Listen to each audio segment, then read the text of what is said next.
Vamos a darle primero la palabra al doctor Ganora. Mario Fernando Ganora es abogado de la Universidad de Buenos Aires, es licenciado en Criminología y es vicepresidente de la Fundación Alameda por la lucha contra el trabajo esclavo, y nos han pedido poder exponer el día de hoy, así que le vamos a dar la palabra y luego pasaremos a las preguntas o a las inquietudes de ambas disposiciones. Muchísimas gracias. Muchas gracias, señora Presidente. Buenas tardes a todos. La Fundación Alameda por la lucha contra el trabajo esclavo tiene como objeto combatir la trata de personas y las formas de explotación del hombre por el hombre, que pueden ser las formas de la esclavitud, la servidumbre o el trabajo forzoso. Desde esa perspectiva, de la perspectiva de la actuación de nuestra organización, es que queremos hacer algunas observaciones a los proyectos de reforma del Código Procesal Penal, porque hay cuestiones que nos preocupan. En primer lugar, en lo que hace a la cuestión de la jurisdicción, al tema de jurisdicción y competencia, en materia de jurisdicción entendemos que es constitucional establecimiento del juicio por jurado, porque así lo establecen tres disposiciones constitucionales, el 24, el 75, artículo inciso 12, y el 118 de la Constitución Nacional. Pero consideramos que esa introducción del jurado tiene que ser establecida en el propio Código de Procedimientos Procesal Penal y no derivado a una ley especial, porque podría producirse lo que ha acontecido desde hace 140 años a la fecha, o sea que nunca se pone en funcionamiento una institución prevista en la Constitución. Y en el momento en que estemos dispuestos a incorporar esa institución fundamental republicana a el Código Procesal Penal, tenemos que pensar en cuál ha sido la experiencia en países que tienen desde su origen en funcionamiento esta institución.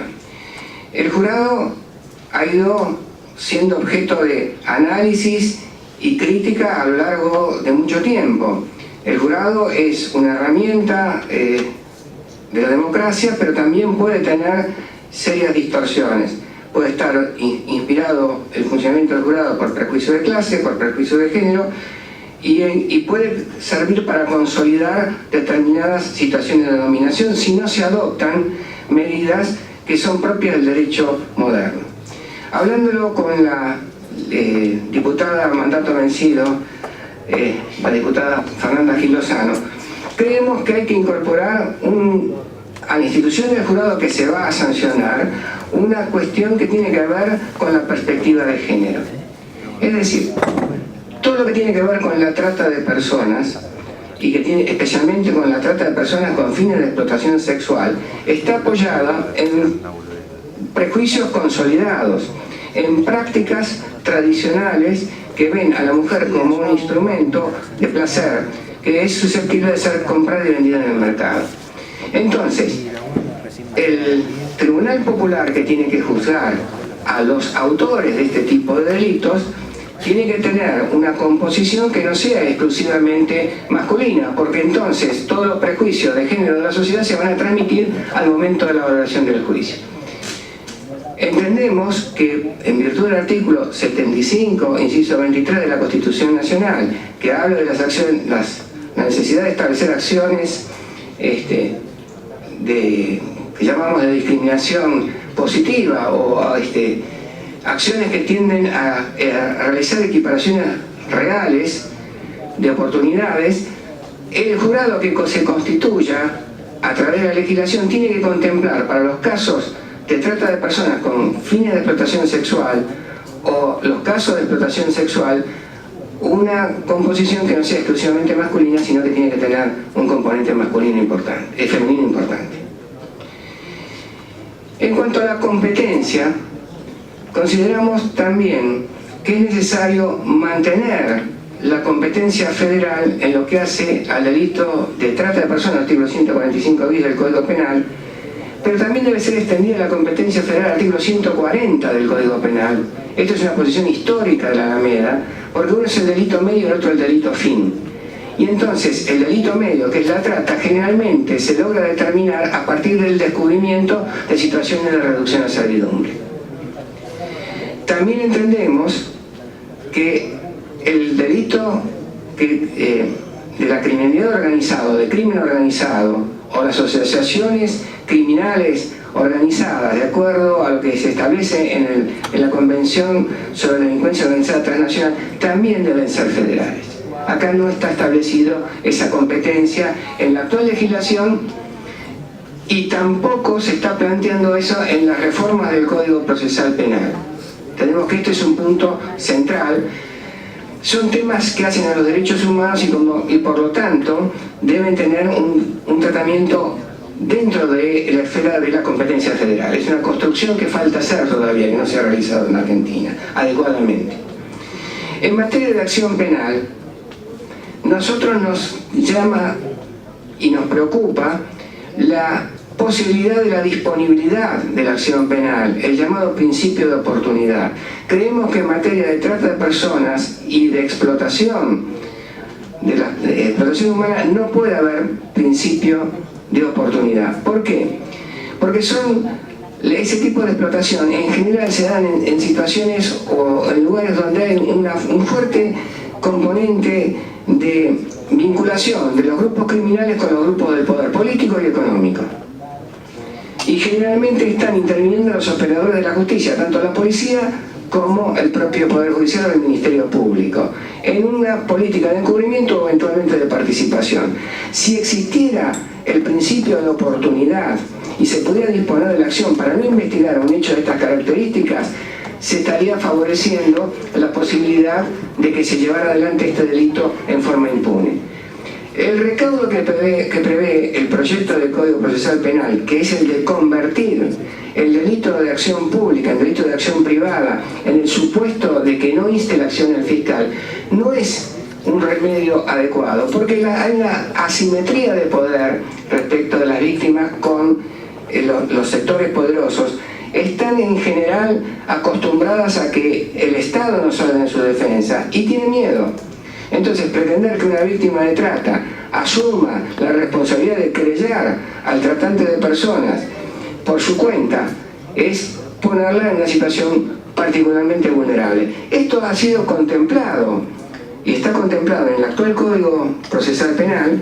Hay una disposición, en el artículo 82 bis, que permite a las organizaciones no gubernamentales en materia de derechos humanos asumir la querella en estos casos, y además hay toda en la ley 26842 toda una serie de disposiciones tendientes a la protección de la víctima, considerando que está en una situación de particular vulnerabilidad. Así que en este punto a nosotros no nos parece aconsejable que rija el principio de oportunidad, sino que debe regir el principio de legalidad en la persecución penal de esta clase de delincuencia. También entendemos que no puede haber acuerdos conciliatorios entre la víctima y el victimario en los delitos de trata y de reducción a servidumbre, porque esto es reintroducir por la ventana lo que se fue sacado por la puerta, es decir, que el consentimiento sea una causa de justificación. Ya no es el consentimiento en la actual ley, a partir de la 26842, causa de justificación de estos delitos. No puede ser tampoco, por vía del derecho procesal, un mecanismo para lograr la impunidad a través de un mecanismo de conciliación. También entendemos que en materia de investigación de esta clase de delitos deben tomarse recaudos especiales en materia probatoria. Las disposiciones del actual artículo 254 del Código Procesal Penal de la Nación tiene que estar, por supuesto, para nosotros incorporada en la forma en que se investigue este tipo de delitos. La víctima de trata tiene que ser interrogada por medio psicólogo, con la cámara Gesell, con todo eso que fue necesario establecer por una ley especial para modificar el Código Procesal Penal actual, vigente. Esas mismas disposiciones que se hicieron en diciembre del 2013 tienen que volverse a reproducir en un proyecto actual de Código Penal, de Código Procesal Penal. Y por último, quiero volver al tema de los sujetos procesales. Y quiero insistir nuevamente en la necesidad de que las organizaciones no gubernamentales encargadas de la protección de derechos humanos puedan actuar como querellantes en esta clase de procesos. Y esto tiene que ver también con una cuestión que hace a la consideración de lo que ocurre en las situaciones de trato o de reducción a servidumbre. La víctima habitualmente tiene una deformación de su conciencia, o sea, acepta la situación que tiene como un destino natural. Esto viene aceptado por la sociedad e impuesto de arriba hacia abajo. Los operadores de la justicia forman parte del sistema que la ha llevado a esa persona a esa situación de explotación. Si no existen grupos que intervengan en el proceso, capaces de sacudir esa situación, lo que vamos a hacer es que, al quedar en manos de la víctima y de los operadores del sistema de justicia, la situación de explotación perdure en el tiempo y se consolide. Estas son las observaciones que tengo respecto de este aspecto del Código Procesal Penal.